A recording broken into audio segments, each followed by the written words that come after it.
Hello बच्चों, my name is Avinash Jadhav and welcome to my channel Tej Padhai. आज मैं लेकर आया हूँ लेटेस्ट सीरीज़ क्लास 9th की, जिसमें पूरा मैथ का सिलेबस कराऊंगा।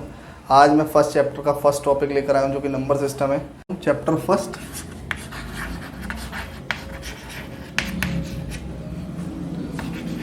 चैप्टर का नेम है नंबर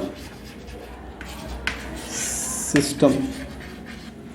ओके, तो समझते हैं क्या होता है नंबर सिस्टम। तो जो भी हमारे जितने भी सारे नंबर्स होते हैं, चाहे वो नेचुरल नंबर हो, होल नंबर हो, इंटीजर्स हो, रेशनल नंबर हो, इरेशनल नंबर हो, सारे एक नंबर सिस्टम को फॉर्म करते हैं। सारे मिलकर एक नंबर सिस्टम बनाते हैं। तो क्या क्या ये होते हैं, इनको कैसे कैसे डिफाइन करते हैं, आज ये समझते हैं इसको। तो सबसे पहले हमारे जो नंबर आते हैं वो होते हैं होल नंबर। ठीक है, तो होल नंबर कौन से नंबर होते हैं? जो कि स्टार्टिंग किससे होते हैं? स्टार्टिंग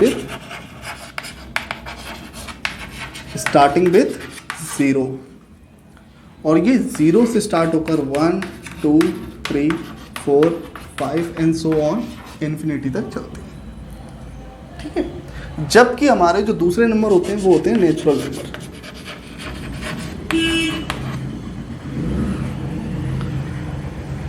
तो नेचुरल नंबर कौन से होते हैं? जो कि जिनकी स्टार्टिंग कहाँ से होती है? ज़ीरो को हटाकर बाकी पूरा ये कंपोनेंट, ये कौन से है? Natural number. ठीक है, तो ये कौन से नंबर होते हैं? Natural number. ज़ीरो अगर जुड़ गया तो होल नंबर हो गए। ठीक है, और ज़ीरो नहीं है तो वो नेचुरल नंबर होंगे हमारे। उसके बाद आते हैं हमारे इंटीजर्स। इंटीजर्स क्या होते हैं? इंटीजर्स वो नंबर होते हैं जो कि ज़ीरो से पहले भी होते हैं। मतलब ज़ीरो के पीछे वाले जो होल नंबर है वो तो है ही है इंटीजर्स, पर ज़ीरो से पहले वाले नंबर जो कि नेगेटिव नंबर होते हैं वो भी होते हैं इंटीजर्स। तो स्टार्ट करते हैं। ये भी दो टाइप्स के होते हैं, एक नेगेटिव इंटीजर्स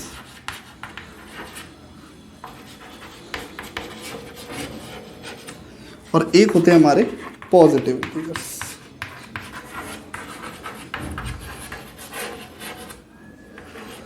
तो आइए समझते हैं नंबर लाइन से इंटीजर्स आखिर में होते क्या है। तो एक नंबर लाइन खींच लेते हैं हम उससे। इसके मिडिल में हम ज़ीरो बनाते हैं। ठीक है, अब ज़ीरो से इस तरफ वाले, ज़ीरो से इस तरफ वाले, वो सारे क्या होंगे? हमारे होल नंबर होंगे।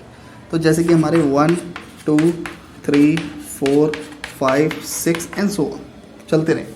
ये जितने भी हैं ये सारे क्या होंगे? Positive integers. ठीक है, जबकि इस तरफ देखें -1 -2 -3 -4 एंड -5 और सो ऑन, ये जो होंगे इनको बोलते हैं हम नेगेटिव इंटीजर्स। ठीक है, अब पॉजिटिव इंटीजर्स हो गए और नेगेटिव इंटीजर्स हो गए। आपकी जो 9th की जो फर्स्ट एक्सरसाइज है वो इसी रेशनल नंबर के बेसिस पे स्टार्ट हो रही है। मतलब यहीं से आपकी स्टार्टिंग है। ठीक है, जो भी पढ़ाया है पीछे वो सब बेसिस था। तो आइए समझते हैं क्या क्या होता है इसमें। तो लिखेंगे जो भी नंबर, हम एक एग्जांपल लेके समझते हैं रेशनल नंबर। जैसे एग्जांपल लिया हमने 1/2, that is called rational number. ठीक है, तो रेशनल नंबर इन्हीं को कहते हैं। अब हम कैसे समझेंगे कि ये रेशनल नंबर है? A number in the form of P upon Q and Q is not equal to 0. तो P is 1/2, P is 1 and Q is 2। तो जब हमने देखा कि यहाँ पर एक 1/2 जो कि इसकी वैल्यू बिल्कुल सेम टू सेम फॉर्म बन रही है, किसकी? P/Q की फॉर्म बन रही है। ठीक है, तो P Q बीच में अपॉन का साइन है, तो ये दोनों फॉर्म किसकी फॉर्म बन रही है? 1/2 P/Q की फॉर्म बन रही है। ठीक है, और हमको एक चीज़ और देखनी है कि Q 0 के बराबर नहीं होना चाहिए, मतलब इक्वल टू नहीं होना चाहिए 0 के। तो Q में मालूम है कितना है? 2 है, तो मतलब ये भी नहीं है इक्वल टू 0 के। तो जब भी ये कंडीशन होगी, Q जो होता है वो 0 के बराबर ना हो, ठीक है, और कुछ ना कुछ Q की वैल्यू हो, तो हम जो फ्रैक्शन बनेगा उस फ्रैक्शन को क्या बोलेंगे? रेशनल नंबर बोलेंगे। जैसे कि एक और फ्रैक्शन का कोई एग्जांपल ले लेते हैं। जैसे कि हमने ले लिया एग्जांपल दूसरा 3/4। ये भी देखिए P/Q की फॉर्म बन रही है, बिल्कुल है। Q का वैल्यू 4 है, इसका मतलब Q is not equal to 0, जिसका मतलब ये भी क्या है? फ्रैक्शन है। ठीक है, समझे। 3 p और p की वैल्यू 3 हो गई, q की वैल्यू 4 हो गई। q की वैल्यू 4 है तो q is not equal to 0। और ये तो फॉर्म बनी रही है किसकी, p अपॉन q की। फ्रैक्शन पढ़े है ना, तो जितने भी फ्रैक्शन होते हैं वो सारे क्या होते हैं, रेशनल नंबर होते हैं। ठीक, फ्रैक्शन वाले टर्म। ठीक, अब जैसे मैं एक आध एग्जांपल और लेता हूँ, जैसे कि एग्जांपल ले लिया मैंने 4। तो 4 क्या फ्रैक्शन है, बिल्कुल है फ्रैक्शन। कैसे, 4 के नीचे 1 लगाते हैं हम। ठीक, अब ये किसकी फॉर्म हो गई, p अपॉन q की फॉर्म हो गई। और हमको ये भी मालूम है कि q इसके 0 के बराबर नहीं है, क्योंकि q किसके बराबर है, 1 के। ठीक, तो q is equal to 1 and q is not equal to 0। यही तो हम देख रहे हैं, 4 अपॉन 1 और p अपॉन q। ठीक है, यही तो रेशनल नंबर है, 4 अपॉन 1। ठीक है, तो जब भी हम ऐसे देखें 5, 6, 7, 8, ये क्या रेशनल नंबर है, बिल्कुल है, क्योंकि इनके भी नीचे 1, इनके भी नीचे 1, इनके भी नीचे 1, इनके भी नीचे 1, इन सबों के नीचे 1 लगेगा। तो ये सारे क्या है, रेशनल नंबर है। ठीक, अब एक कंडीशन और होती है। पहली कंडीशन, हमें कंडीशन याद रखनी है, कंडीशनों को नहीं भूलना है रेशनल नंबर में, तभी हम रेशनल नंबर को समझ पाएंगे। इसको नोट कर लें। सबसे पहली condition, a number in the form of p upon q, कि जो भी नंबर होगा वो किसकी फॉर्म में होगा, p अपॉन q की फॉर्म में होगा। ठीक है, दूसरी कंडीशन ये है कि q is not equal to 0। q कभी 0 के बराबर नहीं होगा।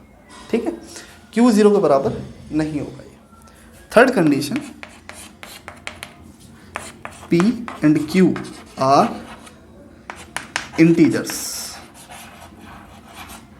ऐसा नहीं होना चाहिए कि रूट फूट में हो या स्क्वायर रूट में हो। ठीक है, तो स्क्वायर रूट में नहीं होने चाहिए, खाली इंटीजर्स होने चाहिए। और इंटीजर्स मैंने पीछे पढ़ा दिए, पॉजिटिव इंटीजर्स, नेगेटिव, तो ये होने चाहिए। ठीक है, p और q are integers. Fourth point and last point, ठीक है, p and q are the integers and p and q are the coprime number. इसको डैश बनाना, p and q are coprime number. तो coprime number होते हैं जिनके common factor only 1 होता है। जिसका कॉमन फैक्टर क्या होता है, ओनली 1। ठीक है, उसके अलावा और कोई कॉमन फैक्टर नहीं होता। कॉमन फैक्टर तो जानते हो ना, जैसे कि ले लिया हमने 3 और 4, तो 3 के होगा 1 और 3। ठीक, 1 और 3 इसके क्या है, फैक्टर है, जबकि इसके क्या फैक्टर है, 1, 2 एंड 4, ये इसके फैक्टर हैं। तो जब भी ये दोनों फैक्टर 1 एंड 1, ये क्या है, इसके कॉमन फैक्टर है। ठीक, तो जब भी हम लिखें p एंड q, तो वो उनके जो फैक्टर होने चाहिए वो सिर्फ ओनली 1 होना चाहिए। मतलब कि कुछ इस टाइप के होने चाहिए, जैसे 1/2 है, तो 1/2 क्या है, एक को प्राइम नंबर है, क्योंकि 1 खाली 1 के टेबल से जाएगा और 2 1 और 2 के दोनों के टेबल से जाएगा। तो कॉमन फैक्टर क्या हुआ, ओनली एंड ओनली 1 हुआ कॉमन फैक्टर, तो 1 कॉमन फैक्टर हो गया इसका। ठीक, तो ये 4 कंडीशन पर अगर आपकी नंबर कोई भी सेटिस्फाई करता है तो वो चारों कंडीशन के अकॉर्डिंग ये क्या होगा, रेशनल नंबर होगा। ठीक, समझ में आई, नोट कर लीजिए, स्क्रीनशॉट ले लीजिए, नोट कर लीजिए।